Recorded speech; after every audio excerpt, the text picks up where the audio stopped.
Astaghfirullahaladzim alladzi la ilaha illa anta astaghfiruka.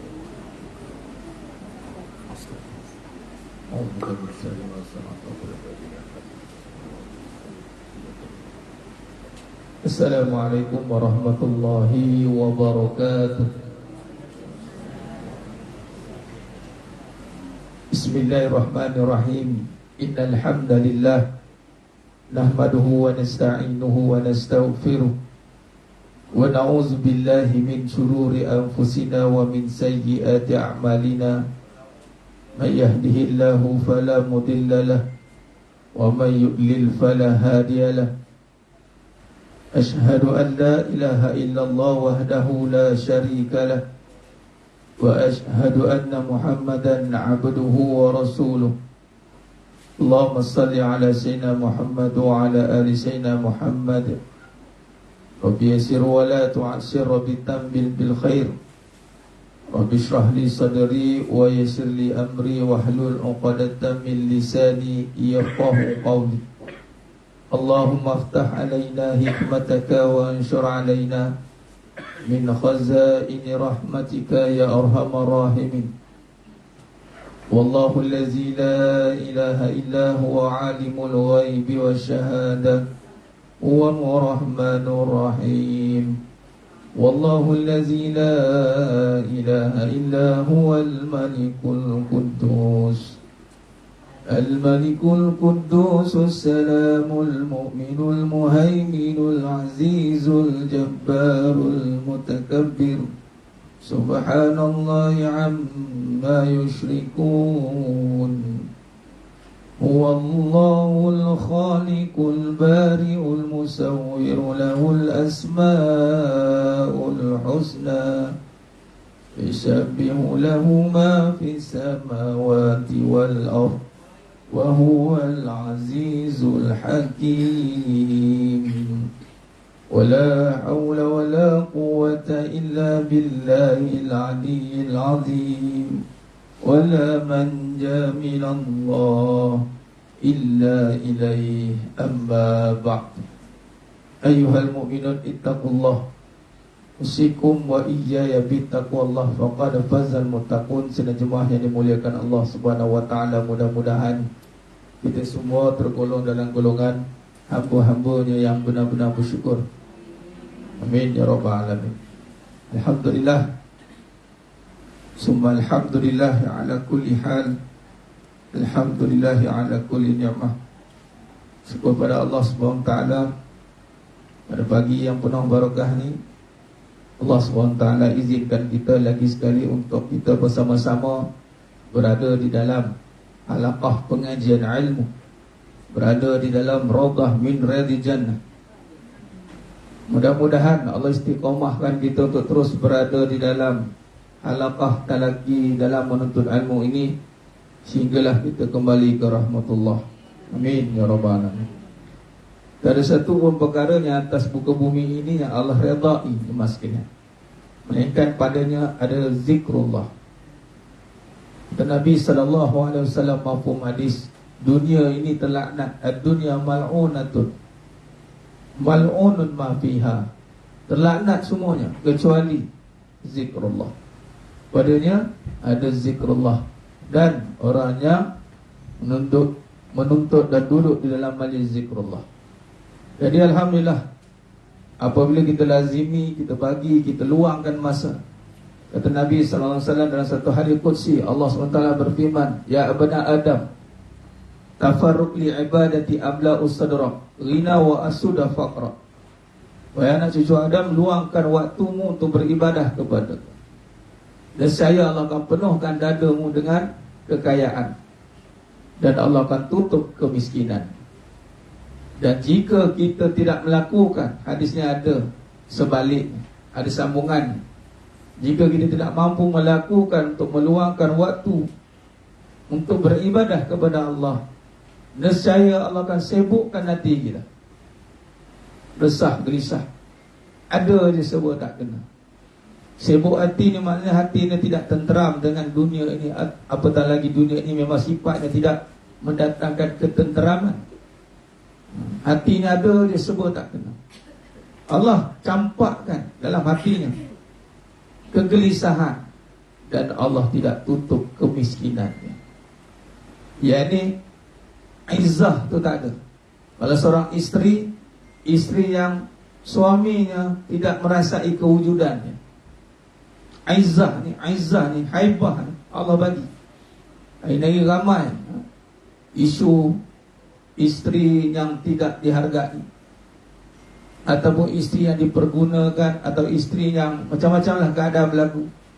Kita bimbang, kita khawatir.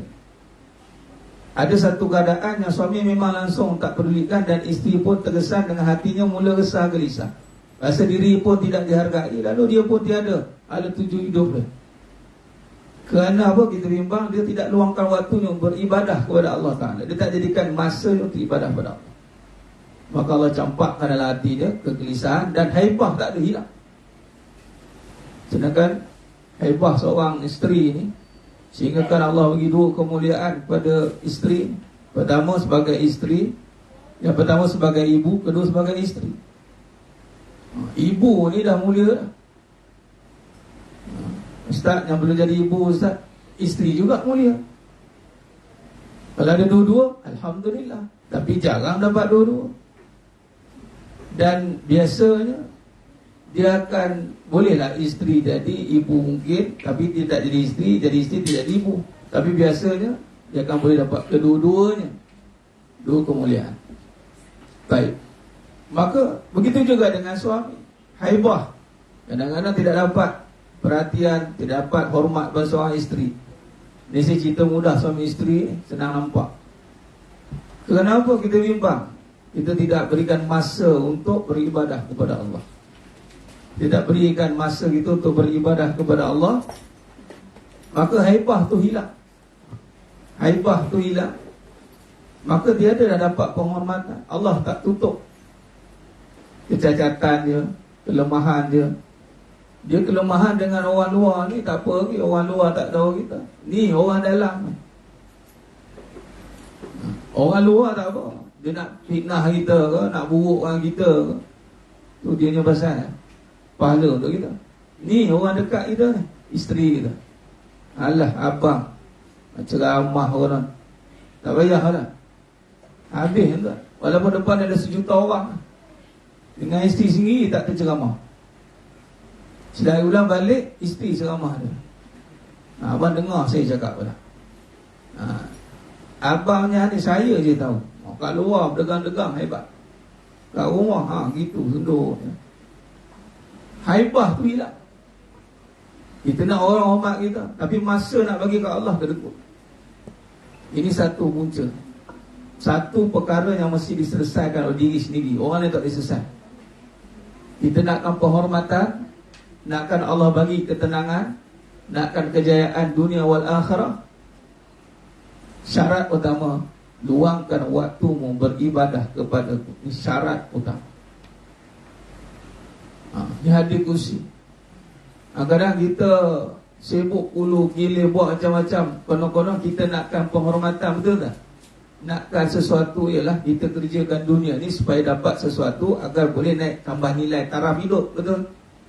Tiba-tiba orang, kalau contoh minta maaf orang perempuan, kesana ke sini, ialah satu bab tak dihargai dah, suami buat tak tahu. Keduanya nakkan balik jati diri dia, pun orang tak hargai juga. Orang kata kesiannya lah. Jangan sampai orang tengok alah kesiannya lah. Memang kita seraga nampak hebat nak betulkan hidup kita, tapi orang tengok kesiannya. Hidup bukan minta belas ihsan orang. Jangan sampai orang kesian dengan kita kerana kelemahan kita. Islam tidak mendidik umat dia untuk meminta belas ihsan, simpati. Islam sangat menjaga izzah, menjaga kehebatan, haibah, menjaga kehormatan itu. Sebab tu dilarang. Malah kalau berperang memang sekalian diharuskan, kalau yang beruban untuk ubankan, dia hitamkan rambut, boleh. Punya Islam nak jaga. Sebab apa? Sebab kita bertuhankan Allah yang Maha Esa, yang Maha Kuat, yang Maha Kaya, yang Maha segala-galanya. Tiba-tiba datang lemah, lembik. Itu maksudnya dia tak bagi masa untuk Allah. Kalau dia bagi masa untuk Allah, Allah akan buat orang nampak dia hebat. Tak payah tunjuk hebat, Allah buatkan kita dilihat hebat. Tunjuk hebat dengan apa? Dengan kita. Orang lebih hebat kita. Dengan apa kita tunjuk hebat dengan orang? Kehebatan itu hanya boleh didapati apabila Allah berikan. Nak pula hebat ni pula pasangan ni paling kritikal. Luar mungkin kita boleh dalam ni pasangan. Yang tengok 24 jam kita. Yang hari-hari kita berhadapan. Biar Allah bagi campakkan di mata. Contoh suami tengok isteri, dia hormat. Walaupun dia buat tak tahu, tapi dia ada satu penghormatan pada isteri dia. Sebab isteri orang ahlul ibadah. Orang ahli ibadah ni tidak akan disisihkan oleh Allah. Mana tidak akan ahli ibadah? Masa untuk Allah. Mok kerana Allah, masak kerana Allah, kemah rumah kerana Allah. Apatah lagi datang menuntut ilmu ni. Ini ibadah nombor satu kan? Masa kita dah bagi 4 jam. Seminggu 4 jam menuntut ilmu. Dah niatkan pula sepanjang hidup untuk menuntut ilmu. Sebab tu kita bagi tips. Sebut ada orang minta tip kehidupan Ustaz macam mana? Tuntut ilmu. Tip nombor 1 tu yang benar kita. Sebab kita jahil. Alaman insan man lam ya'lam. Jadi kita kena mendampingi Allah yang maha berilmu dengan majlis ilmu. Tak lagilah afdal. Online ini cover dia. Online ni cover dia. Daripada langsung tak ada, daripada ada input tak guna untuk kebaikan, lagi Allah tanya. Kurang-kurang banyaknya kita tengok live majlis ilmu lebih baik. Baik. Dan jemaah yang mulakan ta'ala, ini mesti mukadimah kita bagi ni untuk kita sering kali mengingatkan diri saya dan jemaah semua. Ibadah ni illa liya'budun. Sebab tu kita memantapkan perbahasan kita tentang tauhid supaya ia menjadi ibadah yang benar, jelas dan tepat. Ibadah yang benar, jelas dan tepat berpaksikan tauhid yang benar. Tauhid yang benar itu merujuk kepada perbahasan sifat Allah yang jelas, yang tidak lagi timbul kekeliruan. Boleh aja. Bagi laluan tengah, depan sikit boleh. Ajak ke depan sikit. Boleh ke sana, ke sana. Alhamdulillah. Baik. Akidah yang benar supaya kita ni buat seluruh ibadah, amalan perbuatan kita sebut ibadah ni sembah Allah. Bila sembah Allah, mestilah kita kena mengenal Allah. Sebab tu dalam kitab perbahasan sejarah dan kupasan pendekatan akidah sifat 20 ni, kalau tengok dekat muka cover paling depan sekali tu, tuan guru letakkan satu note ataupun satu kalimah, mengenalinya dengan maksud mencintai, lebih mendatangkan nikmat keimanan yang hakiki. Nampak? Ada tulisan bawah tu. Edisi yang pertama ada. Mengenalinya dengan maksud mencintainya, lebih mendatangkan nikmat keimanan yang hakiki. Iman ni tak ada kemanisan.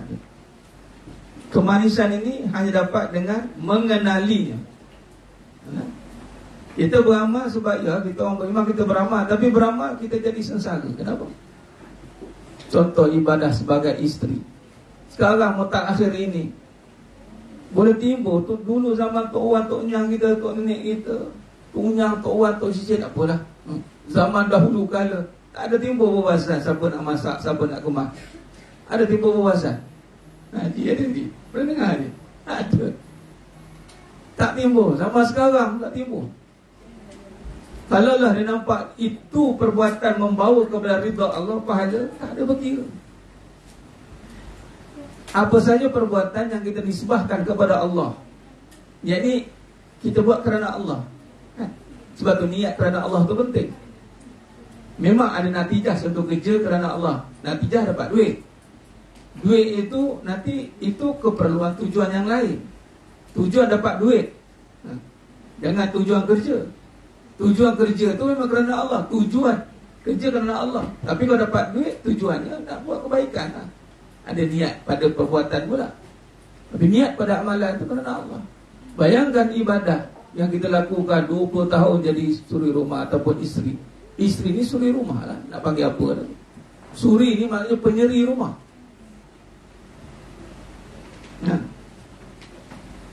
Bayangkan, bukan kata rumah, syurga pun tak seri tanpa wanita. Ini kan rumah kita tu. Lagi apa tak ada. Tengok siling lah. Mana rumah aku. Laki tengok siling.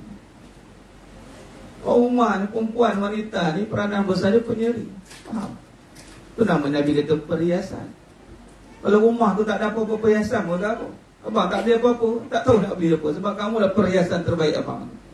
Allah jenuh lah kalau suami aku macam ni. Kamu duduk sana, jadi perhiasan abang kat sana. Kamu duduk sini, jadi perhiasan abang kat sini. Jadi rumah saya ni, asal rumah kosong dia, tak tahu lah. Saya dah cakap dia. Tapi tak ada macam tu lah. Teruk sangat kan. Dia ada satu kaedah lagi, menterjemahkan perhiasan yang lain pula. Perhiasan yang lain tu sebagai rakyat dia, pemaisuri dia. Tu betul. Kalau kat rumah tu ada perhiasan, perhiasan yang paling utama isteri dia. Jangan sampai perhiasan di rumah tu menenggelamkan isteri. Malah isteri kadang-kadang rasa tak berfungsi pula, kan?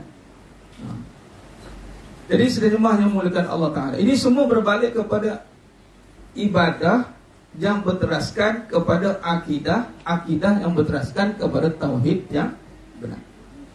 Baik. Jadi natijah kepada tauhid itu jemaah sekalian akan membawa kepada kenikmatan. Akhir zaman ni yang hilang adalah kenikmatan. Amalan tak hilang. Amalan tak hilang. Wallahi, ramai kadang-kadang berisi amalan-amalan dilakukan, tapi persoalannya nikmat ke ketika melakukan amalan tersebut. Amalan pula yang membawa kepada contoh isteri masuk pintu syurga. Mana-mana pintu syurga. Tiba-tiba amalan isteri ni dipertikaikan. Bayangkan akhir zaman. Betul tak? Isteri lebih suka contoh datang macam ni lah, berhalaqah ni. Ni rasa lebih selesa Ustaz, sebab boleh berkawan. Hati-hati betul niat datang dengan sebab nak berkawan. Kalau dulu kat rumah tu rasa macam tak ada kawan rasanya. Datang sini boleh berkawan, boleh meluahkan perasaan. Hati-hati jangan merosakkan jamaah dengan meluahkan perasaan. Dan saya dengan ini mengharamkan meluahkan perasaan itu. Siapa luahkan perasaan kat sini habis, terputus pembelajaran. Alamak, Allah takkan tak boleh sikit, tak boleh. Nak luahkan perasaan kat mana? Tahu tak apa. Allah ada luahkan kat orang apa? Melainkan kat dalamnya ada qadi ke, ada pegawai agama tu boleh. Itu pun kena pergi jabat. Jangan buat sini. Sini yang tak ada masalah. Yang tak ada masalah yang menuntut ilmu. Yang ada masalah yang masuk menuntut ilmu. Macam tu pula. Sungguh ilmu takkan boleh duduk pada hati yang bermasalah. Macam mana boleh duduk ilmu pada hati yang bermasalah? Habis nak buang macam mana Ustaz? Saya sedang bermasalah. Senang saja, buanglah masalah itu. Keluarlah kau masalah. Aku nak menuntut ilmu. Salat. Balas. Baik. Jadi jemaah yang muliakan Allah Ta'ala, maka niat itu kena tepat, kena benar, menuntut ilmu. Dan ibadah yang besar ini jangan disia-siakan. Dan kemanisan itu mesti kita rasai. Apatah lagi ibadah-ibadah yang membawa kepada tadi contoh isteri ini, ibadah yang masuk pintu syurga tanpa hisap ni. Tanpa hisap satu, mana-mana pintu syurga. Jadi dia tak kalut dah nak kerja amalan-amalan yang lain sebenarnya, betul tak? Tapi zaman sekarang ni kalut suruh isteri beramal banyak perkara yang lain. Akhirnya amalan utama hilang. Sebab apa boleh hilang kemanisan ibadah menjadi seorang isteri? Kenapa? Tidak dihargai suami ke? Tidak. Kerana tidak dia merasai nikmat iman. Kenapa suami tidak boleh merasai nikmat mendidik isterinya? Walhal mendidik isteri, kalau isteri dididik solehah, Oh ya Allah, pahala dia. Dia pun dapat saham. Sebab tu sukar, kerana pun sama kita bimbang, nikmat itu ditarik oleh Allah. Tidak dapat. Sebab apa? Nikmat-nikmat ni hanya duduk pada iman. Nampak kata kunci depan ni? Kata Tuan Guru Dr. Nik Muhammad Syukri ni, Wan kata apa? Mengenalinya dengan maksud mencintai, lebih mendatangkan nikmat keimanan yang hakiki. Baik. Jadi jemaah yang muliakan Allah SWT, maka menyambung perbahasan kita pada pagi yang penuh barakah ini pada muka surat 23 edisi yang pertama, 29, dan kita pun dah masuk 30 sebenarnya, surat 29 edisi yang pertama, muka 23 kan. Habis pada perenggan, begitu juga pada zaman Khalifah Ar-Rashidin. Musa 23, betul? Begitu juga pada zaman Khalifah Ar-Rashidin. 22 kan? 22.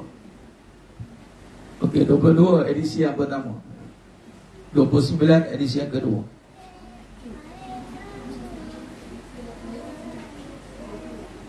Ada dua edisi.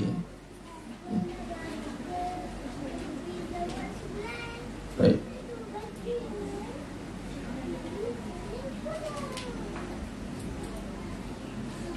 Begitu juga pada zaman Khalifah Ar-Rashidin, perbincangan khusus mengenai ilmu akidah tidak pernah dibincangkan.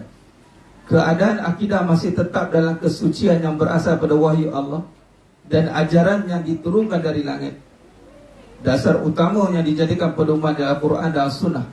Demikianlah keadaan berterusan sepanjang abad pertama Hijrah. Urun yang terawal perbahasan tentang akidah tidak wujud. Tidak wujud maksudnya belum lagi atau tidak pernah dibincangkan.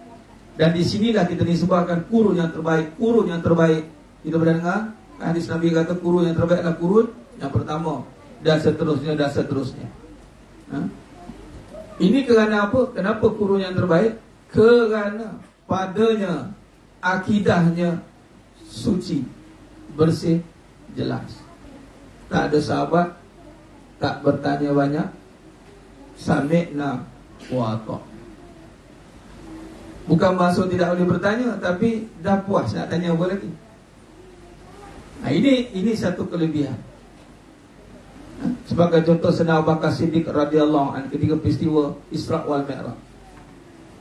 Tengok, bila kata mengenal Allah ni, bila Nabi SAW memberitahu pada Sayyidina Abu Bakar Siddiq radhiyallahu anhu pergi ke Masjidil Aqsa daripada Makkah Al-Mukarramah ke Masjidil Aqsa, semalaman tadi dah pergi dah.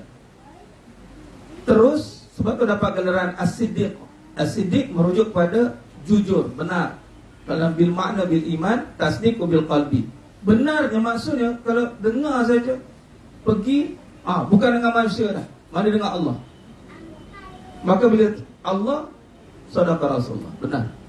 Tak ada lagi pertanyaan macam mana, perlukan dalil yang berupa yang boleh difaham oleh akal. Nakli cukup dah. Memang dia ada dua bahasa, nakli wa akli. Nakal wa akli. Dah masuk azan dah. Dekat Mekah. Masya Allah. Mekah ni, Masya Allah. Jadi nak kena pergi Mekah semua ni. Nanti kita tak laki kita dekat Mekah. Nah, baik. Maka perbahasan itu cukup dah. Dah faham macam mana tak bertanya tu, langsung tak boleh tanya ke, ataupun memang pertanyaan tak timbul kerana sudah ada kefahaman. Datang ni apa? Kereta. Saya tak tanya lah kereta tu macam mana belok, macam mana kiri dan ada 4 traffic berhenti tak tadi? Tak. Bawa roda tu pusing macam mana tadi? Tak ada lah dah. Bila dah datang ni apa? Kereta. Saya tak tanya lah kereta apa, berapa pintu, kan, bentuk macam mana, warna apa. Yang tahu naik kereta, saya takkan fikirlah kereta tu terbang. Saya takkanlah saya berfikir terbang ke? Kereta tak jalan. Jalan mana kata rumput ke? Sudah ni. Boleh je nak diperjelaskan. Tak, jalan tu sebenarnya jalan raya, Ustaz. Boleh juga jalan kat atas rumput, tapi bersalahan lah dengan konteks tayarnya. Banyak ceritanya pula. Tapi tak bermaksud tak boleh tanya. Boleh lah. Cuma pertanyaan tu tidak timbul kerana saya sudah faham. Datang naik kereta, datang dengan kereta. Semuanya tak apa, tiba-tiba ada. Dia tanya apa? Tengok kita tak ada. Tiba-tiba ada seorang sampai awal. Sudah. Yang ni kena cek. Buat timbul dari tanah ke datang ke, dia tepuk apa dari sana, tum sampai ke sini ke. Tu mungkin. Tapi maklum dan makruf, itu nama ulama kata maklum. Jadi dalam bab perbahasan ayat-ayat yang ada tasbih mutasyabihat, kalau dalam kaedah salah maklum. Sumastawa ala arsh maklum. Tak adalah nak berfikir itu macam mana. Baik. Maka begitulah kekal keadaan kurung pertamizan, berkekalan, aman damai. Nampak tak? Amannya perbahasan dalam hidup ni adalah apabila tidak timbul perbahasan tentang akidah. Akidah ni termasuk juga perbahasan tentang apa saya dapat kalau saya ke rumah. Saya masak ni dapat apa? Saya sabar dapat apa? Itu perbahasan akidah tu. Ada tak orang bertanya banyak kali, saya sabar sampai bila saya nak sabar? Kan? Tahu nak jawab apa? Sabar syurga lah. Nak cakap apa? Sabar tu membawa ke syurga. Bila dah faham akidah tu je lah, bermula dengan tauhid, janji Allah tu innallaha la yukhliful mi'ad. Masya Allah, tabarakallah. Akhirnya kita tidak timbul lagi persoalan. Susah macam mana pun kita hadapi dengan hati yang lapang dan yakin. Lapang tu kenapa? Iman. Iman saja melapangkan hati. Bukannya kefahaman kata-kata manusia sekadar memberi dia ada kata-kata yang membawa kepada perbahasan dipanggil falsafah lah. Nasihat contoh, bersabarlah, fikirkan anak, fikirkan hidup ni, kawan cakap apa, fikirkan. Boleh, tapi dia ada limitation juga. Tapi kalau kita teruskan alang-alang sakit kat dunia yang sementara, why not kita terus dambakan syurga yang kekal abadi. Dia tengok ini lain macam dia kata. Datang dia punya semangat itu. Dan semangat ni yang belajar Nabi sampaikan kepada para sahabat sehingga sanggup jihad dan mati syahid di jalan Allah. Luar biasa je mas dia. Nabi berbicara, kalamnya terus sampai rasa dan silat kebunan boleh terus nampak gambaran. Masya Allah. Kalau syurga tu, sampai sahabat ketika perang Uhud, salah seorang sahabat, dia boleh cakap apa? Aku dapat cium bau syurga. Dia turun macam itu dah, pedah, ngas. Bayangkan. Nampak? Iman. Ini semua kerana iman ni mas sekalian. Sebab tu semua amalan hari ini tidak akan timbul pergaduhan suami berkira nak bagi duit dengan isteri berkira nak berbuat baik. Semua ni tak akan timbul bila dia faham iman. Akidah. Tak ada sia-sia. Rabbana ma khalaqta hadza batila subhanaka faqina azabannar. Walaupun tak ada seorang pun nampak kita buat kerja tu. Balik rumah sampai kata, duduk je ke? Duduk je. Ya Allah, aku bersilat daripada pagi sampai petang. Baru dia duduk. Suami, duduk je. Suami isteri pula, balik je macam ni, tak buat apa. Jenuh dia cari pusing ke tempat mana pusing-pusing. Makanan apa yang sepatutnya ada tu tak jumpa. Tapi Allah nampak, kan? Jadi kalau kita berusaha dengan Allah, tak ada masalah lah orang kata kita tak buat apa-apa. Tak ada masalah. Dan tidak memberi faedah pun kalau kita bagi tahu kita buat apa. Bukan je boleh kita cerita pun dia bagi duit ke, dia bagi kereta ke, bagi rumah ke, hati ke tak. Semalam saya buat kebaikan begini-begini, boleh ada rumah satu saya beli tak pakai ni. Jadi tak ada faedah berbicara soal kebaikan, dan tak ada faedah untuk orang tahu apa yang kita lakukan kebaikan. Tak ada faedah. Baik. Dan semua itu adalah hasil didikan yang sudah disemak oleh Rasulullah sallallahu alaihi wasallam. Ini semua Nabi SAW tanamkan. Inilah kurun terbaik. Kurun terbaik ketika Nabi SAW mendidik para sahabat. Innama halaka man kana qablakum bihadza darabu bi kitaballah ba'dahu bi ba'd. Wa innama nazala kitabullah yusaddiqu ba'dahu ba'dha fala tukazzibu ba'dahu bi ba'd. Fama 'alimtum minhu faqulu wa ma jahiltum faqilu ila alim. Sesungguhnya binasalah orang-orang sebelum kamu dengan ini perbantahan. Mereka memukul sebahagian kita Allah SWT dengan sebahagian yang lain. Mereka berbantahlah, memukul ini, menolak. Dan sesungguhnya diturunkan kitab Allah itu untuk membenarkan antara sebahagian dengan sebahagian yang lain. Maka janganlah kamu membohongi sebahagian dengan sebahagian yang lain. Katakanlah apa yang kamu ketahui daripadanya, dan serahkanlah apa yang kamu tidak ketahui kepada mereka yang alim tentangnya. Hadis diriwayatkan oleh Imam Ahmad, Musnad Ahmad, kitab Musnad Mutakhirin min Sahabah, bab Abdullah bin Umar. Baik. Wala talbisul haqqa bil batil wa taqtumul haqqa wa antum ta'lamun. Ini dari naklinya dalam surah Al-Baqarah ayat 42. Jangan campur adukkan hak dan batil. Jangan kamu sembunyikan kebenaran, maka jangan kamu membohongi dan sembunyikan pengetahuan. Wa taqtumul haqqa wa antum ta'lamun. Jangan sembunyikan. Tak tahu, cakap tak tahu. Kalau tahu, bagi tahu. Wallahu a'lam. Wallahu a'lam. Habis itu. Bagi serahkan kepada orang yang alim, yang faqih. Baik. Ini zaman sekarang, zaman orang banyak nak tunjuk dia serba tahu. Hati-hati. Memang dalam bab agama pun satu. Bab agama mungkin dia tak sentuh lah, tapi juga dia kupas juga kadang tu. Tapi dalam bab hidup ni ramai orang reaction dia bertindak macam dia serba tahu maksudnya.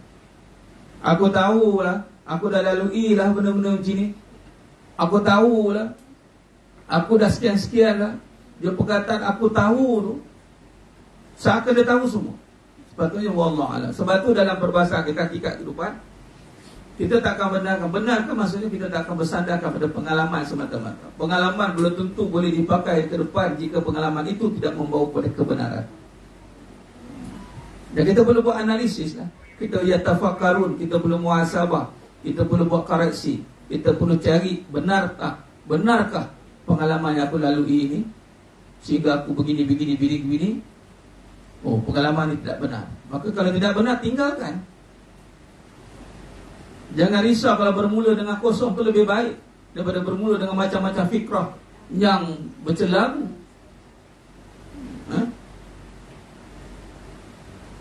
Baik. Keadaan akidah yang harmoni pada zaman sahabat berubah mengikut keadaan zaman dan suasana. Baik. Di sini Tuan Guru meletakkan perubahan, perbahasan harmoni akidah itu berubah mengikut keadaan dan zaman. Maka akan ada perubahan itu. Di sini kita bincangkan faktor-faktor perubahan yang menyebabkan wujudnya perbahasan yang mutaakhirin, yang membawa kepada akhir-akhir ini sehingga sekarang kita terasa kesan perbahasan itu. Maka ada sebab-sebab berlakunya.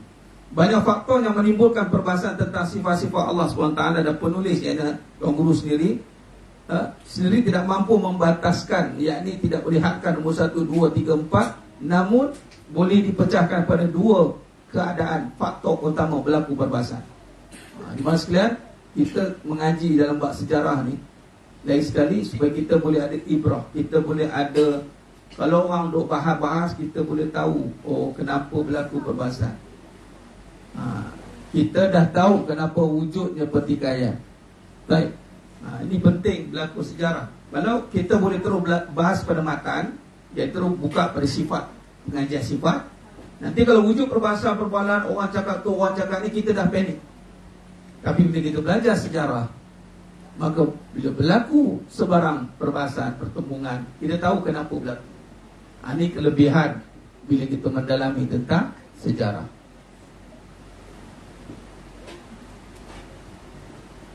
Menurut Ibrahim Abu Bakar dan Ilmu Kalam, Popis Verbis, penulis, antara faktor dalaman ada 2 faktor, yakni faktor dalaman dan faktor luaran. Wujudnya perbahasan perubahan, faktor-faktor yang membincangkan tentang perbahasan akidah.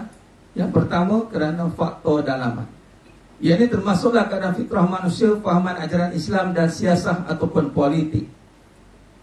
Manakala faktor luaran pula daripada pemikiran agama dan falsafah. Perkara ini ditemui atau dihadapi oleh umat Islam seperti pemikiran dan kepercayaan pada agama-agama tua di Parsi, orang Yahudi dan Kristian, serta pemikiran falsafah yang berasal dari Greek dan India. Falsafah ini berasal daripada Greek, Yunani, India. Perbahasan falsafah ni yang membincangkan tentang hal-hal tentang batinnya, tentang dalaman, penghubung kepada alam jagat raya. Adalah perbahasan-perbahasan dia. Sebab tu antara Ummul Barahin ini memisahkan perbahasan antara benar-benar mana perbahasan akidah, mana yang perbahasan yang bercampur dengan falsafah. Kita bincangkan awal. Baik. Maka faktor dalaman, kita bincangkan faktor dalaman. Yang tercetusnya, wujudnya perbincangan, perbahasan tentang akidah. Menurut Ibnu Katsir, Imam Ibnu Katsir yang tafsir Al-Quran Al-Azim, tafsir Ibnu Katsir yang namanya tafsir Al-Quran Al-Azim, manusia diciptakan dalam keadaan mengenal Allah SWT dan mentauhidkannya. Demikianlah pentafsiran Ibnu Katsir, seorang ulama tafsir dan sejarah pada pertengahan abad ke-14 Masihi, tentang perkataan fitrata dalam surah Ar-Rum. Fa'aqim wajhaka lid-din Fa'aqim wajhaka lid-din hanifa fitratallahi allati fatara an-nas 'alaiha. La tabdil, tak berubah, la tabdil li khalqillah. Dzalika ad-dinul qayyim walakinna aktsaran nas la ya'lamun. Maka hadaplah dirimu ke arah agama yang jauh dari kesesatan. Fitrah Allah yang menciptakan manusia untuk menerimanya. Tidaklah patut ada sebarang perubahan pada ciptaan Allah itu. Itulah agama yang betul lurus, tetapi kebanyakan manusia tidak mengetahuinya. Taib. Fitrah dan lumrah, ini dua perkataan yang perlu dikenal pasti. Fitrah dan lumrah. Lumrah merujuk kepada adat kehidupan. Lumrah.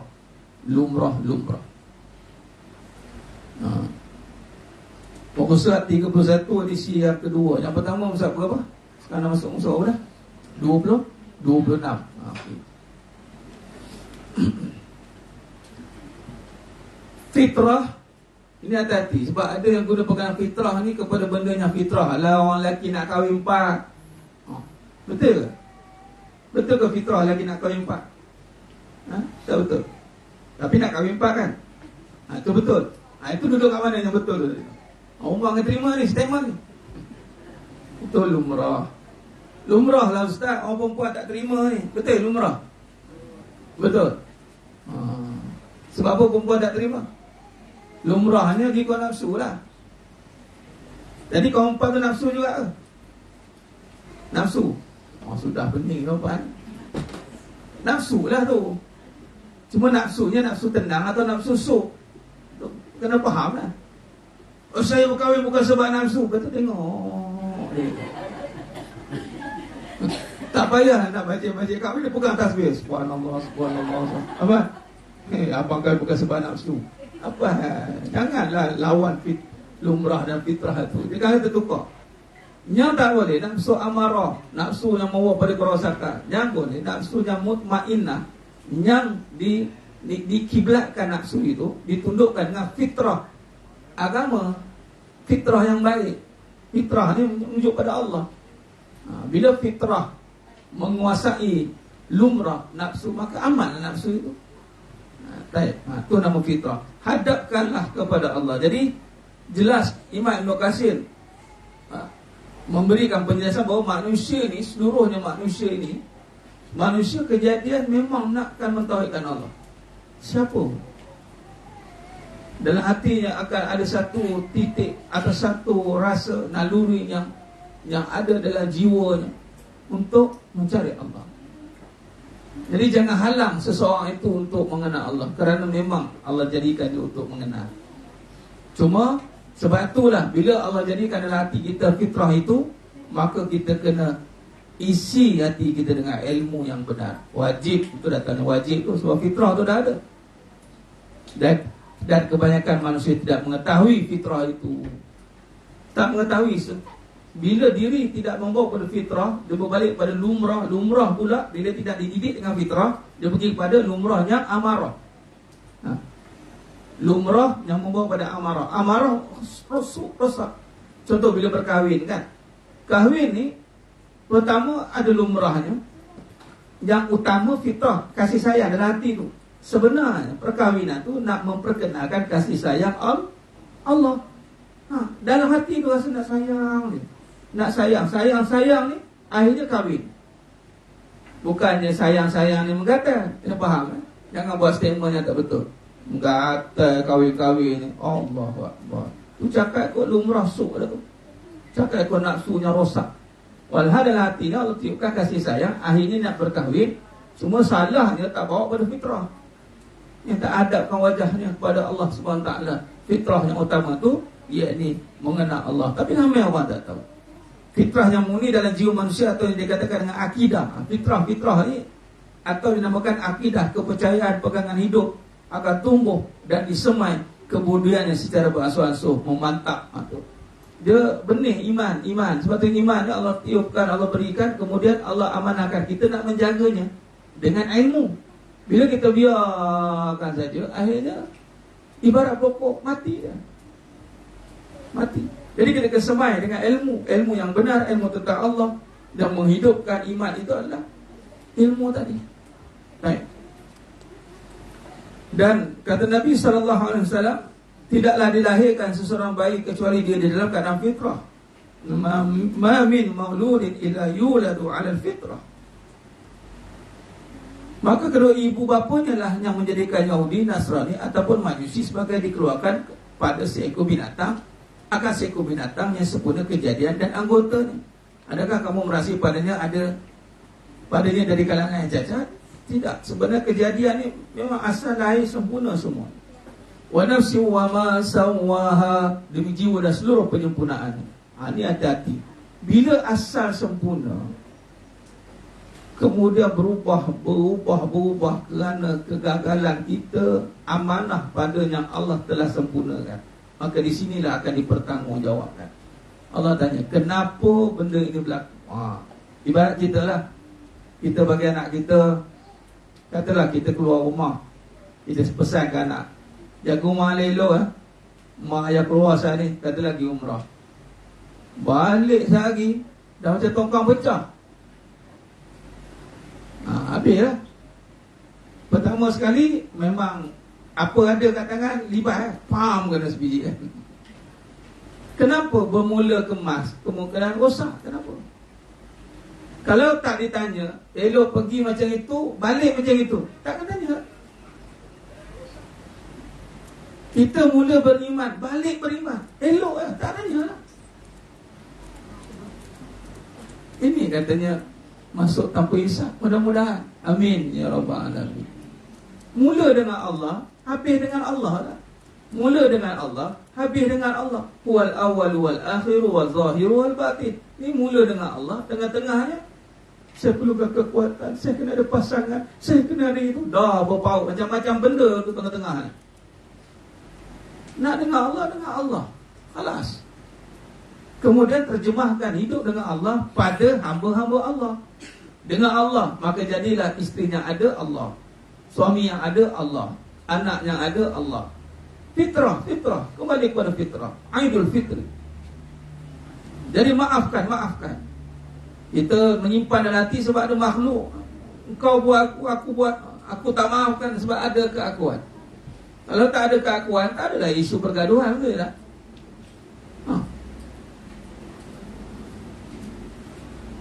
Hamka, yang Buya Hamka, Haji Abdul Malik Karim Amrullah, di dalam karyanya Pengajian Islam, berpendapat bahawa seluruh manusia sejak zaman primitif, ini zaman dahulu kala, purba kala ni, merasakan bahawa wujudnya yang Maha Kuasa memang tak boleh dinafikan kewujudan Allah. Sebab Allah pencipta kepada seluruh manusia.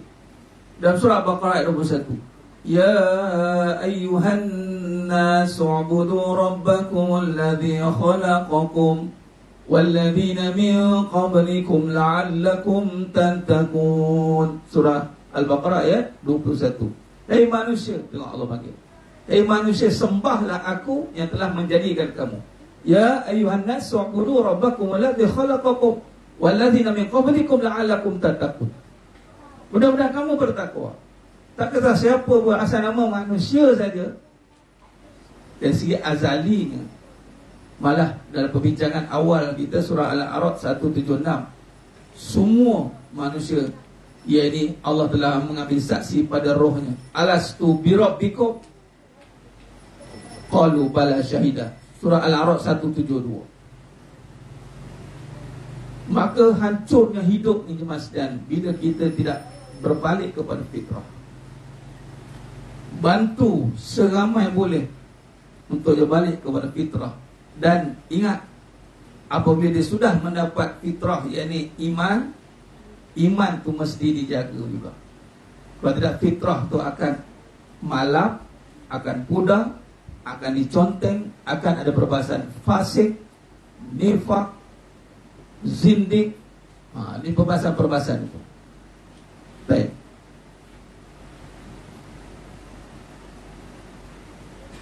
Beliau berpendapat bahawa di dalam jiwa manusia terdapat satu keinginan yang mendorong seseorang untuk membuka tabir dan mengenal Tuhannya. Kekuatan dalam hatinya, ada satu dorongan nak kenal Allah. Sebab itu perbahasannya mesti kita letakkan keutamaan. Memang dalam hati kita memang ada kekuatan nak kenal Allah. Apa pun yang terjadi dalam hidup kita, sebenarnya kita nak kenal Allah. Jadi jangan padamkan keinginan itu dengan masalah yang kita hadapi. Malah kita kena divert, kita kena tukar masalah-masalah hidup ni, dan juga nikmat-nikmat hidup ni. Masalah ni persoalan sebenarnya. Persoalan ni adalah pada susah atau senang. Jikalau Allah datangkan kesusahan dalam kehidupan, maka tetap datangkan sifat meluap-luap dalam hati untuk mengenal Tuhan. Kerana kesusahan membawa kita dekat dengan Allah, pasti. Kesenangan juga mendekatkan kita pada Allah, itu pasti. Sebab dalam hati kita ada satu semangat untuk mengenal Allah. Semua beda jalan saja. Ada orang mengenal Allah dengan jalan perjalanan susahnya. Ada orang mengenal Allah dengan perjalanan nikmatnya. Kedua-dua jalan ini sampai kepada Allah jika dia benar-benar mahu mengenal Allah. Tetapi kedua-dua jalan ini akan menghancurkan dirinya kalau dirinya tidak membawa semangat untuk mengenal Allah. Nikmat yang Allah bagi tak bawa dia semangat nak kenal, akhir nikmat akan membawa kepada kehancuran. Begitu juga dengan kesusahan. Jangan ingat susah itu menghancurkan orang. Tidak. Jangan ingat nikmat itu akan membahagiakan orang. Tidak. Bahagia, nikmat, susah tergantung kepada keadaan dirinya sampai kepada Allah atau tidak. Dan ini disokong jiwanya. Memang jiwa pada diri manusia itu ada semangat di mas kita. Baik. Dalam perbahasan teologi Islam, Hanafi berpendapat bahawa setiap manusia tidak kira yang masih mundur ataupun sudah maju. Menurut fitrahnya percaya bahawa adanya Tuhan. Mereka percaya Tuhan itu yang menjadikan alam meskipun tidak sama dari segi penyebutan namanya dan menggambarkan sifat-sifat yang dimiliki. Ini dalam perbahasan manusia yang umum.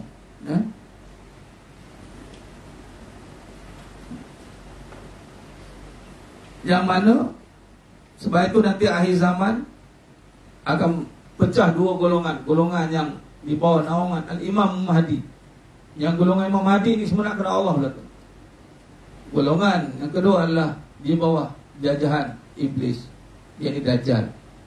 Dia tahu Allah. Golongan ni tahu, sama macam golongan musyrikin, tetapi menafikan. Hati-hati. Sebab tu daripada sekarang belajar untuk jangan ada penafian, jangan ada bantah-bantah. Zaman daripada sekarang kena banyak terima. Apa berlaku terima. Sebab kita tak nak wujud perbantahan. Bantah ni satu perangai. Nanti kita bimbang bila datang kebenaran kita bantah juga. Sebab dia suka bantah. Kerja dia suka bantah. Tapi kalau dia menerima, dan Islam memang begitu, mengajak kita menerima sebenarnya. Menerima. Dan sudah pasti yang buruk dan baik itu jelas. Dan kita tidak akan menerima yang buruk. Automatik, itu fitrah. Fitrah pada keburukan, baik dan buruk. Bila buruk datang, fitrah dia akan menolak. Sebab tu kalau kita perasan, tanya anak-anak muda kita, anak-anak kita, orang je buat salah tu sebenarnya berdebar-debar je. Berdebar dia, menentang-nentang, gelisah. Sebenarnya lawan pada fitrah dia tu. Tapi sebab dah dibiasakan dengan salah, akhirnya berubah pula. Tak buat salah rasa tak sedap, kena buat salah pula. Tu balik. Hati-hati. Minta maaf cakap satu kes ni saya kena bagi tu sebab berlaku. Dia panggil ni hubungan, ni memang dah ada kiamat lah. Dia cerita macam ni memang wa na'udzubillah min zalik. Suami isteri dia panggil apa? Bahasa swinger, tahu swinger? Tahu dah dengar kan? Pergi cari nanti. Tukar-tukar. Aku tukar lagi kau, aku tukar suami kau, aku tukar isteri kau. Ada grup ya? Ada grup WhatsApp, grup Facebook. Saya tak tahu apa yang sedang dilakukan oleh. Saya harap tindakan-tindakan yang tegas perlu diambil. Tapi ada perkongsian gitu apa. Peringkat awal, isteri ni isteri. Dia tak suka. Rasa macam menentang betul. Dan lama addicted, dia pula suka. Hati-hati. Dulu tak berani nak lawan suami, tapi bila lawan tu sedap pula lawannya. Rasa macam jadi isteri ya. Dulu tak pandai nak tinggi suara, tapi sekali dia tepuk meja tu, terasa nikmat tu tepuk meja ni. Sekali dia marah tu, akhirnya dia rasa selesa dengan marah. Hati-hati. Fitrah bila berubah menjadi amarah ni, hati-hati. Ini akhir zaman kita akan divide dua. Orang yang selesa dengan keburukan, orang yang kembali kepada fitrah ketuhanan. Dan ini dia jadi hamba. Hati-hati. Dan ini berlaku dan kita kena ambil peluang. Sebab tu saya beritahu, bila pengajian datang, pengajian akidah, tauhid, kena utamakan. Zaman ni zaman nak mantapkan balik tauhid, maksudnya. Saya beritahu tadi, amalan bukan tak ada. Cakap macam-macam amalan kita ada sekarang, tapi kemanisan beramal itu hilang. Hilang di mana? Keyakinan kita. Malah kadang-kadang kita beramal sebab nak menutup keraguan saja. Betul tidak? Beramal kerana nak menutup kegelisahan saja. Walha dalam hati penuh keraguan dengan Allah. Allah tolong aku tak ni? Allah tolong ke tidak ni? Allah Akbar. Akhirnya amalan itu menjadi amalan yang sia-sia. Hati-hati mas sekalian. Sia-sia itu sebab apa? Sebab tidak membawa manfaat amal itu untuk mentauhidkan Allah. Manfaat ataupun natijah atau tujuan kita beramal kerana nak mengesahkan Allah. Itu je. Buat baik sebab Allah Maha Esa.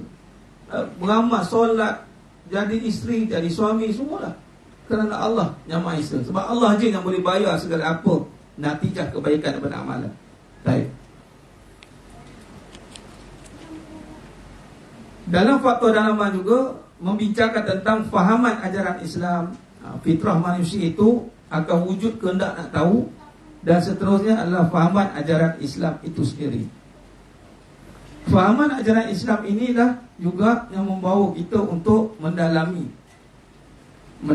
tentang maksud-maksud yang lebih mendalam tentang agama. Sebagai contoh, wujudnya perbahasan sifat-sifat Allah pada ayat-ayat yang membawa kepada mutasyabihah, iaitu tasbih, ada penyerupaan, menyerupakan Tuhan dengan makhluk, dan tajsim, menjisimkan Tuhan. Ini dalam Al-Quran banyak ayat menurunkan mengenai persamaan Tuhan dengan makhluk yang menjadi dasar kepercayaan golongan tersebut. Ada golongan yang mujassimah, musyabbihah, golongan yang mentasbihkan Allah. Hati-hati golongan yang tajsim. Dia ni bila kata makhluk, Khalik makhluk, Khalik pencipta, makhluk ciptaan. Bila kata Allah pencipta, takkan pernah sama dengan ciptaannya, apa pun keadaan. Fahamnya itu sesat. Ketika Allah membicarakan tentang contoh tangan, yadullah faqa aidihim, tangan Allah di atas tangan kamu. Allah pencipta. Sudah pasti pencipta takkan sama dengan ciptaan, walaupun perkataan. Tapi di sini perbahasan fitrah dan perbahasan tentang fahaman. Di sini wujud nak tahu apa sepatutnya yadullah itu. Kalau kita bahaskan tentang sebelumnya, tak ada dah. Maklum, ma'ruf. Khalik takkan sama. Tak payah nak bahaskan, tak. Dia panggil bahasa tak payah nak takwilkan. Tapi kerana nak menyelamatkan akidah, kerana wujud golongan-golongan yang mentasbihkan, tangan Allah pun, macam tak. Bila sebut tangan dia, kita dah gambarkan tangan. Nampak kat mana konflik tu? Bukan perkataan tangan, gambaran kita tu. Sebab yang kita dipahamkan tangan tu, tangan. Tapi kita lupa tangan sepatutnya bila nisbah kepada meletakkan Allah, itu takkan digambarkan tangan. Tapi perbahasan salaf, golongan salaf, dia tidak membincangkan hal ini. Maka tak adalah wujud perbahasan. Sekarang ada perbahasan, itu dipanggil perbahasan khalaf, selepasnya. Khalaf, ulama khalaf membincangkan. Cuma di sini kita tak bincang detail lah. Nanti ada 4 bahagian, nanti saya terangkan salah wal khalaf dan kaedah-kaedah supaya pertambahan ilmu lah. Sebab ini memang kita selalu jumpalah ayat-ayat ni dalam Quran. Sebagai contoh surah Al-An'am ayat 3, wa huwallahu fis samawati wal ardi ya'lamu sirrakum wa jahrakum wa ya'lamu ma taksibun. Dan inilah Allah di langit dan di bumi. Dia mengetahui dan apa yang kamu rahsiakan dan kamu lahirkan, dan dia juga mengetahui apa yang kamu usulkan di langit. Dan orang di langit sudah ada tempat. Bila kata tempat dah jadi makhluk. Nampak? Sedangkan Allah bersalahan dengan sifat makhluk. Di sini ada perbahasan Ar-Rahmanu 'alal 'arsy istawa, iaitu Allah Ar-Rahman yang bersemayam di atas arasy. Allah tu, perbahasan Allah tu atas. Nampak? Baik. Jadi di sini akan ada perbahasan. Perbahasan ini ulama-ulama mutaakhirin, terutama Imam Sanusi, membahaskan kembali. Asy'ariyah terutama kita, ya, menggabungkan kembali. Ini nakli. Kalau kata Allah dari nakli, ini Ar-Rahmanu 'ala 'arsy istawa, nakli. Tapi ada akal letak ni. Atas tu ada sebut bisik-bisik kadang-kadang kan. Hati-hati. Sehingga masuk tajsim. Bila ada tempat, ada arah, maka adalah berat dia. Jisim tu kan. Ni ada jisim lah ni. Ni berat kan. Bila ada berat, dia ada tempat tak? Adalah. Tu perbahasan ni ilmu makulat ni. Ilmu pondok, ilmu nak faham ni. Tapi benda ni alhamdulillah, bila kita faham dari sudut sains, kita akan faham. Bila gabung sains dan agama sangat membantu. Jadi jisim. Dan jisim. Bila kata ala, air ni di atas meja. Sebab apa air ni boleh di atas meja? Sebab dia ada jisim. Kalau tak ada jisim, boleh tak atas? Mana ada tergabung pun. Tapi masih lagi ada arah. Tergabung di atas, di kiri, di kanan. Dia ada jirim. Jirim apa pula? Sudah buka kelas sains. Jirim itu adalah molekul-molekul, neutron-neutron, apa yang bergabung-gabung antaranya. Dalam jirim ni banyak ni. Dalam jirim udara, jirim ni tak rapat. Jirim ni bila dia rapat, dia membentuk jisim. Jisim akan membentuk jasad.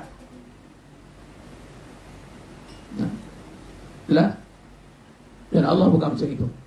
Nafi kan. Allah tidak berjisim, tidak berjirim, tidak. Bila tidak berjisim, tidak berjirim, maka tidaklah bertempat. Tidaklah. Walaupun ada perbahasan Allah. Walaupun ada perbahasan fi. Baik. Banyak contoh, sebagai contoh surah Al-Fajr ayat 22. Wajah di sini Allah kata Allah dan perintah Tuhanmu pun datang. Wajah datang Rabbuka wal malak was-saffan saffa. Berbaris-baris pun datang. Ja'a mesti ja'a. Dia kadang-kadang berfikir. Ini zaman sekarang. Akal datang. Maka Asy'ariyah Al-Maturidiyah, ini kehebatan Allah bagi. Dia mampu menggabungkan nakal, dalil nakli, yang kita baca ni nakli, dan akli, akal, maka perbahasan dia datang sifat hukum dan sifat kalam, sifat. Tu akal tu jangankan hukum akal pula, wajib bagi akal, harus bagi akal, mustahil bagi akal. Itu perbahasan supaya zaman mutaakhirin ini akal kita ni mudah untuk menggambarkan. Zaman sekarang kena terimalah kenyataan kita berada di zaman sekarang. Kalau kita nak berada pada zaman salaf, zaman yang tidak akal, yang tidak pun terbayang-bayang, tergambar-gambar apa-apa. Zaman yang clean and clear. Clear, tak ada banyak ahwar ni, tak banyak.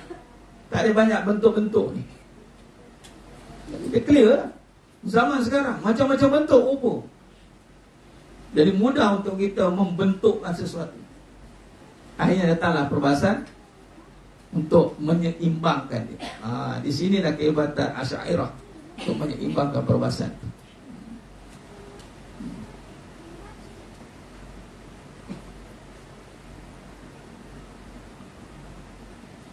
Allahumma salli ala sayyidina Muhammad wa ala sayyidina Muhammad. Baik.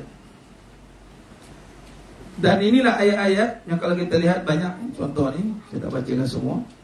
Dan juga berlaku juga fatwa dalaman berlaku pada siasah atau politik. Siasah dan politik ni pun nanti kita bentangkan pada akan datang kerana melibatkan urut perbahasan sejarah kerajaan Umayyah, Abbasiyah. Di sinilah ada perbahasan Mu'tazilah. Ini kita boleh skip untuk perbahasan hari ini. Baik, kita berhenti dekat siasat atau politik dan fatwa luaran. Fatwa luaran ni pun sama. Ustaz 38 edisi pertama Ustaz apa fatwa luaran? 33. Okey, 33 pun sama. Jadi boleh disimpulkan jemaah sekalian, perbahasan akidah ni mula ada perubahan, mula ada perbahasan kerana ada faktor dalaman, yakni daripada ajaran Islam yang mana sifat fitrah yang nak tahu tentang Allah, maka ada timbul semangat nak mengenal Allah. Wujud pula perbahasan ayat-ayat mutasyabihat yang perlukan kepada ada perbahasan yang wujud nanti. Dan juga perubahan pada perbahasan siasah, politik, perubahan politik yang mengambil kesan kepada perbahasan akidah setempat juga. Macam kita di Nusantara atau di Selangor contoh kan, sangat bertegar dengan Ahlussunnah wal Jamaah, terus saja kat mana-mana pemahaman yang berlainan kita tidak benarkan. Itu peranan politik. Suatu pentingnya siasah atau dikuasai politik yang benar, kerana yang melibatkan kepada arah tuju akidah.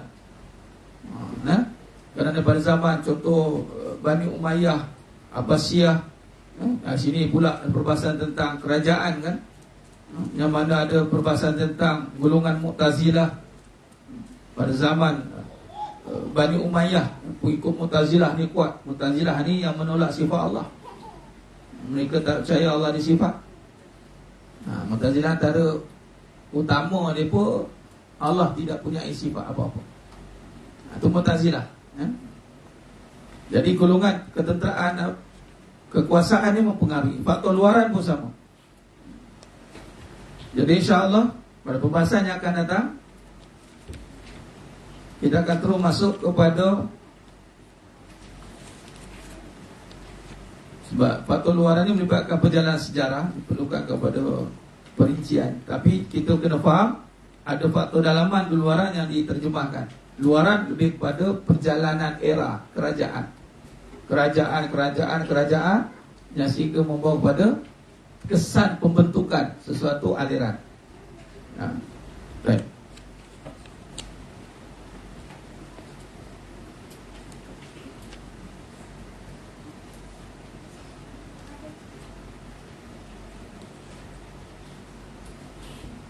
Sebagai contoh, dalam faktor luaran, saya skip kan, sebab banyak fakta di sini. Tinggal lagi antara fakta yang kita boleh lihat di sini dalam bab faktor luaran.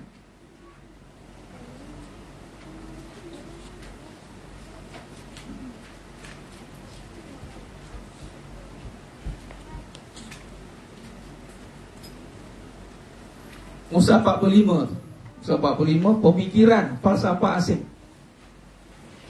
Edisi baru Musa 45, edisi yang pertama Musa 40. Okey, Musa 40 pemikiran falsafah asing.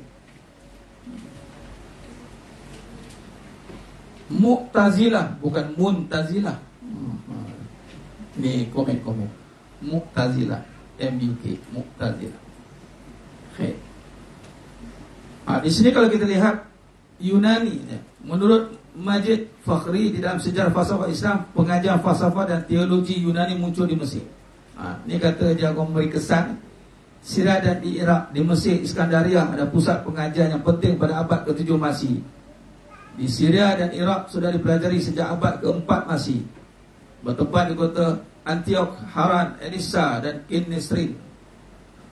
Syria Utara dan terus berkembang di dataran tinggi Iraq.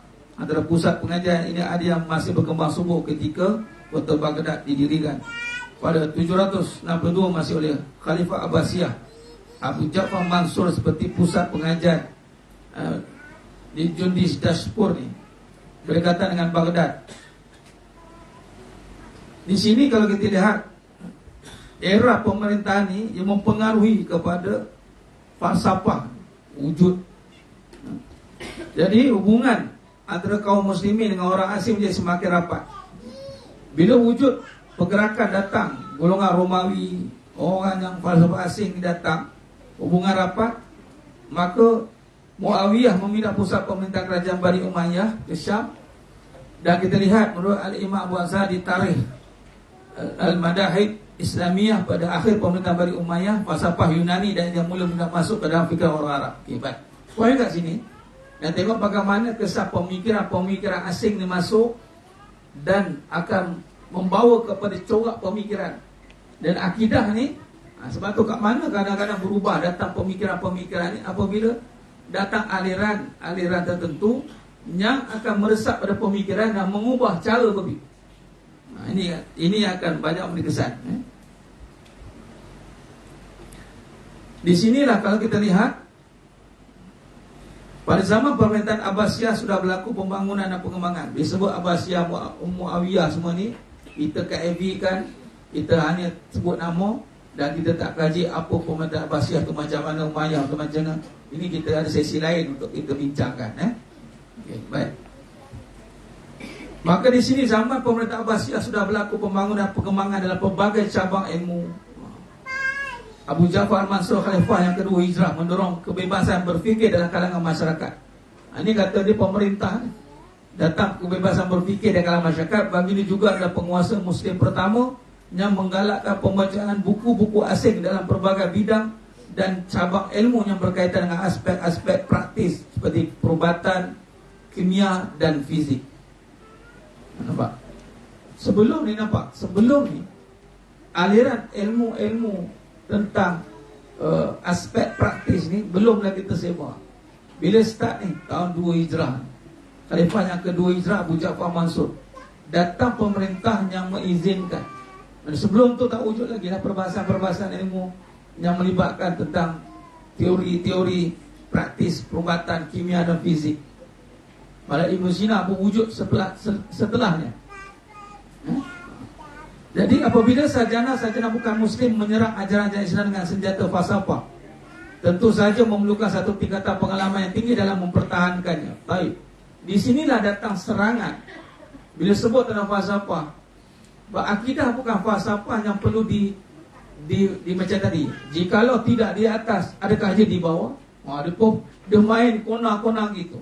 Jikalau ada, di manakah adanya?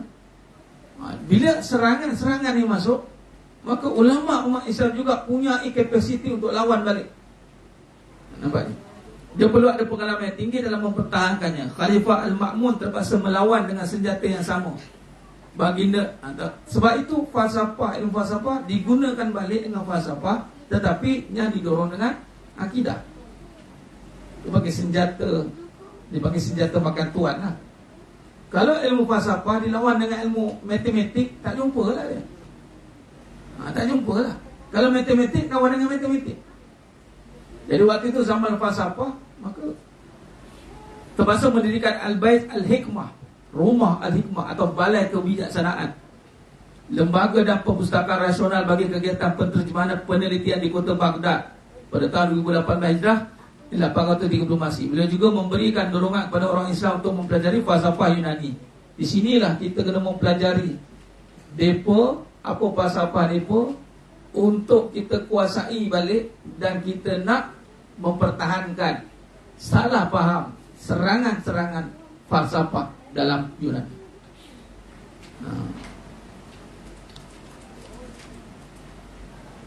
Baik. Boleh faham setakat ni? Yang menjelaskan? Jelas? Angguk tu dah kuat dah tu. Apa tak risau tak keluar exam. Bilakah bermulanya perubahan kepada yang itu kami tak boleh nak jawab. Setakat ni kalau dengar boleh lagi. Bilakah terjadi? Sila huraikan. Dia main satu soalan ni mudah. Huraikan faktor-faktor yang mempengaruhi kepada perbahasan akidah. Melopong semua nak hurai balik. Dulu. Itu je. Tapi sekurang kita faham mana wujud perbahasan ni kerana ada faktor-faktor yang mempengaruhinya. Baik, kita berhenti kat pemikiran falsafah asing ni, sebab saya nak bincang lagi tentang era munculnya nanti perbahasan tentang dia panggil tauhid formalistik. Tauhid formalistik, formalkan tauhid. Kerana wujudnya kepada perbahasan falsafah tadi hanya wujud tauhid formalistik. Itulah termasuk dalam perbahasan sifat 20. Di sini akan nampak perkembangan sifat 20 tu kat mana. Kita akan berhenti kat falsafah asing ni pada muka surat 47 dan 47 edisi yang kedua. Yang pertama surat 40. Okay, pada pembincangan akan datang kita akan terus masuk pada perbahasan itu, dan kita akan habiskan dan kita akan masuk pada biografi ringkas Al-Imam As-Sanusi, Imam Al-Sanusi, dan perkembangan penulisan Ummul Al-Barahim. Baik.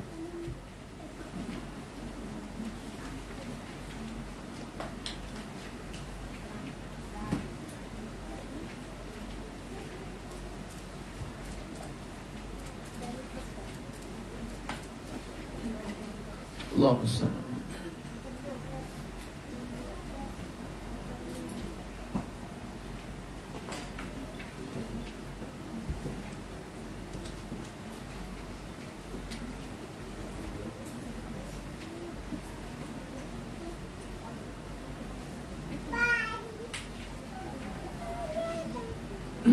Khair. Allahumma salli ala Sayyidina Muhammad wa ala ali Sayyidina Muhammad. Baik jemaah yang muliakan Allah Ta'ala, boleh buka dan tutup ni. Kita insyaAllah kita teruskan dengan majlis munajat umat, insyaAllah.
Astaghfirullahaladzim alladzi la ilaha illa anta khalaqtani wa ana abduka wa ana ala ahdika wa ahdika wasallam. A'udzubika min syarri ma sana'tu laka bi ni'matika alayya wa abu bi dhanbi faghfir li fa innahu la yaghfiru dhunuba illa anta. Insyaallah kita mulakan dengan selawat syifa. Mudah-mudahan selawat syifa ini menjadi asbab untuk penyembuhan segala penyakit zahir dan batin, insyaallah.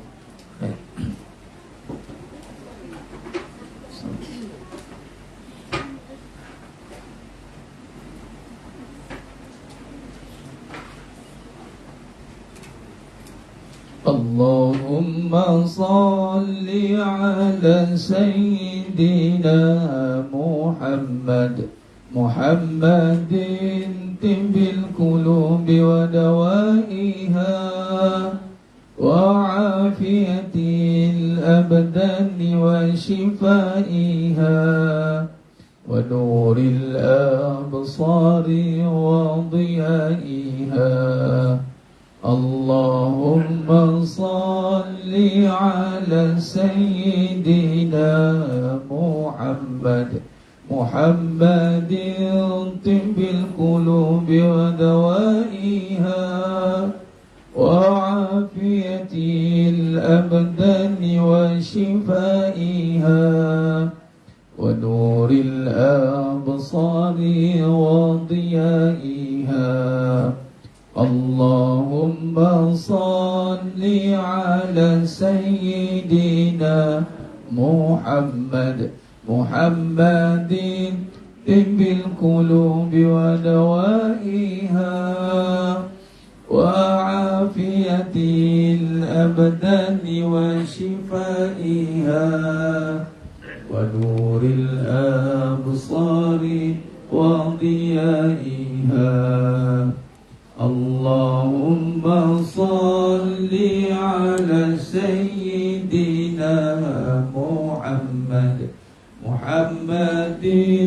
طب القلوب ودوائها وعافية الأبدان وشفائها ونور الأبصار وضيائها اللهم صل على سيدنا محمد طب القلوب ودوائها وعافية الأبدان وشفائها ونور الأبصار وضيائها اللهم صل على سيدنا محمد طب القلوب ودوائها وعافية الأبدان وشفائها ونور الأبصار وضيائها اللهم صل وسلم وبارك عليه وعلى آله. بسم الله الرحمن الرحيم الحمد لله رب العالمين الرحمن الرحيم مالك يوم الدين إياك نعبد وإياك نستعين اهدنا الصراط المستقيم صراط الذين أنعمت عليهم غير المغضوب عليهم ولا الضالين آمين. بسم الله الرحمن الرحيم الحمد لله رب العالمين الرحمن الرحيم مالك يوم الدين إياك نعبد وإياك نستعين اهدنا الصراط المستقيم صراط الذين أنعمت عليهم غير المغضوب عليهم ولا الضالين آمين. بسم الله الرحمن الرحيم الحمد لله رب العالمين الرحمن الرحيم مالك يوم الدين إياك نعبد وإياك نستعين اهدنا الصراط المستقيم صراط الذين أنعمت عليهم غير المغضوب عليهم ولا الضالين آمين. بسم الله الرحمن الرحيم الحمد لله رب العالمين الرحمن الرحيم مالك يوم الدين إياك نعبد وإياك نستعين اهدنا الصراط المستقيم صراط الذين أنعمت عليهم غير المغضوب عليهم ولا الضالين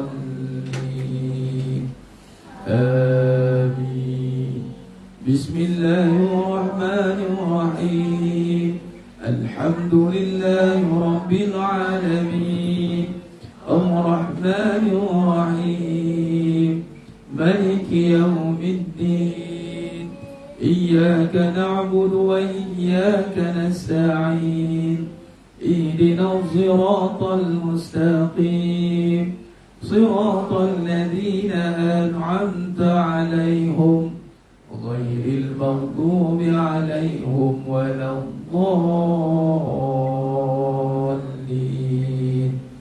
آمين.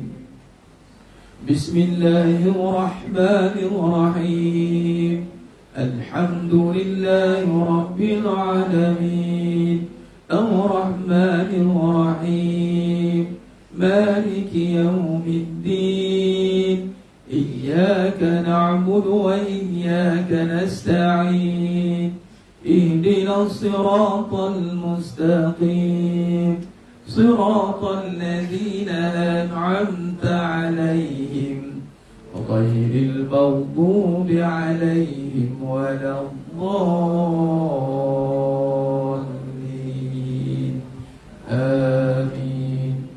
بسم الله الرحمن الرحيم الحمد لله رب العالمين الرحمن الرحيم مالك يوم الدين إياك نعبد وإياك نستعين اهدنا الصراط المستقيم صراط الذين أنعمت عليهم غير المغضوب عليهم ولا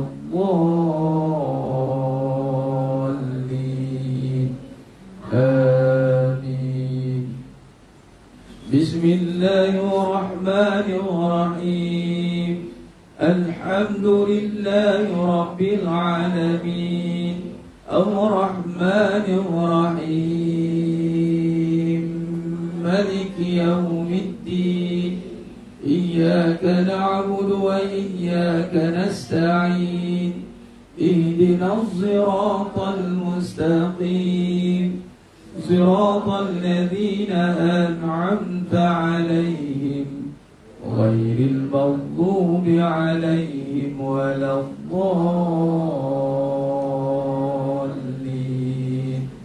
آمين. بسم الله الرحمن الرحيم الحمد لله رب العالمين الرحمن الرحيم مالك يوم الدين إياك نعبد وإياك نستعين اهدنا الصراط المستقيم صراط الذين أنعمت عليهم غير المغضوب عليهم ولا الضالين آمين.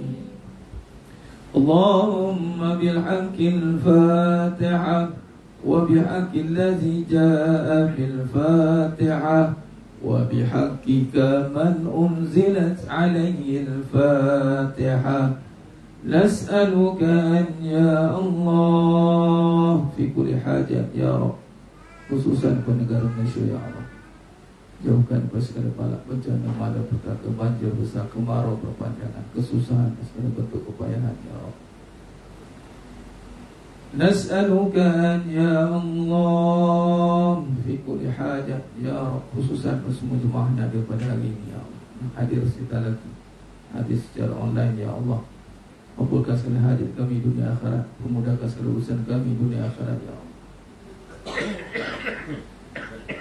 Nas'aluka an ya Allah fi kulli hajat ya Rabb.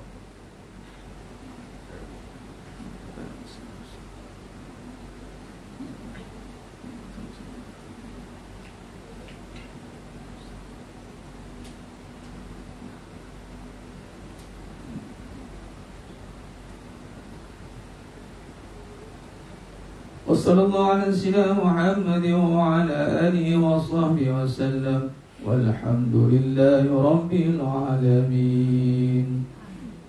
تقبل الله منكم wa minkum taqabbal ya karim.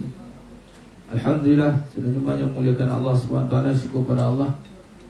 Berakhirnya majlis munajat umat secara talaki maslihan. Alhamdulillah, lebih 40 orang talaki ni baca Fatihah, biqiraatil Fatihah, sabah qiraah, 14 riwayat.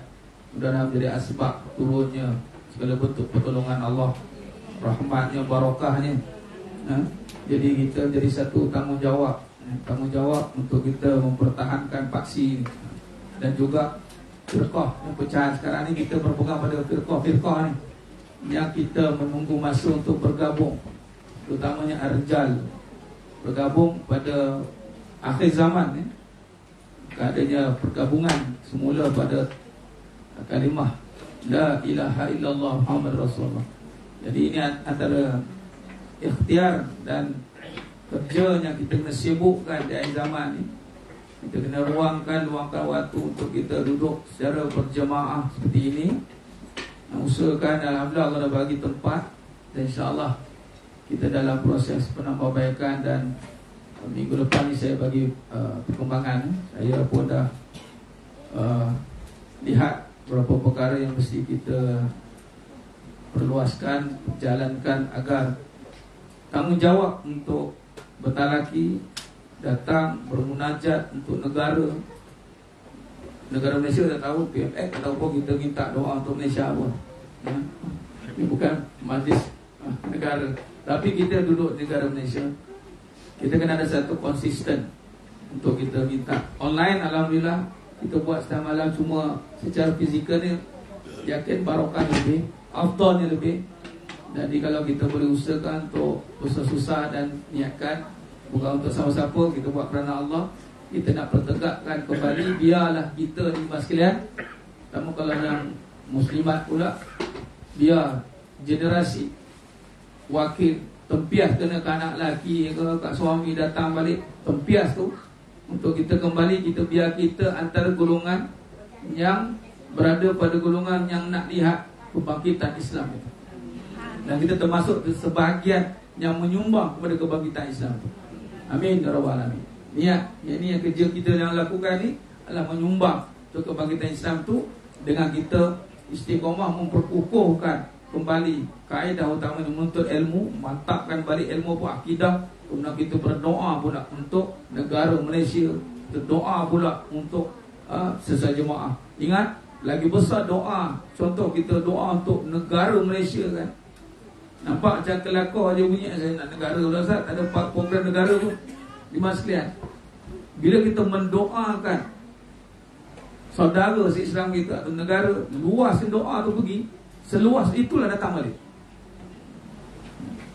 Betul kaedah juga, siapa nanti pergi umrah, nanti balik kampung nanti kan, kalau tengok jemaah ramai kat situ duduk, kita tak dapat masuk dekat Multazam contoh, Ijaz Ismail contoh, Raudah, atau bahasa Melayu, ya Allah kau kabulkan semua doa jemaah yang ada kat Makkah Mukarramah ni. Kita kena ada hati yang besar macam itu. Kita kena ada jiwa yang besar macam itu. Dan hajat kita, seluas hajat tu lah. Nak tahu hajat kita banyak mana yang akan dikabulkan, seluas mana kita nak mengkabulkan doa orang. Itu pentingnya, kadang kita tak nampak kaedah. Waktu Malaysia kita doakan khusus lah. Dan juga jemaah-jemaah lain yang ada di Singapura, di Indonesia, di negara-negara lain juga, termasuk dengan ahli jemaah kita. Itu turut mendoakan pada peringkat yang kedua tu, insyaAllah. Baik, mudah-mudahan Allah pertemukan kita semuanya kembali di dalam syurga Allah Subhanahu Wa Taala, syurga Firdausi. Amin ya rabbal alamin. Mohon ampun maaf daripada saya ada kekurangan, kata-kata kekurangan bicara dan penyampaian. Hanya Allah Taala sajalah yang mampu menyempurnakan perbahasan kita pada hari yang penuh barakah ini, insyaAllah, sehingga kita bertemu lagi pada seri yang akan datang. Aku lakukan hadza wa sallallahu alaihi wa lakum wa bila taufiq wal hidayah. Assalamualaikum warahmatullahi wabarakatuh. Ditanggung dengan tasbih kafarah dan surat al-asr. Subhanakallahumma bihamdik, asyhadu an la ilaha illa anta, astaghfiruka wa atubu ilaik. Bismillahirrahmanirrahim. Wal 'ashr, innal insana fi khusr, illa alladhina amanu wa 'amilus solihati wa tawassaw bil haqq wa tawassaw bis sabr. Wallahu a'lam bissawab. Takbir, Allah, takbir, takbir, Allah.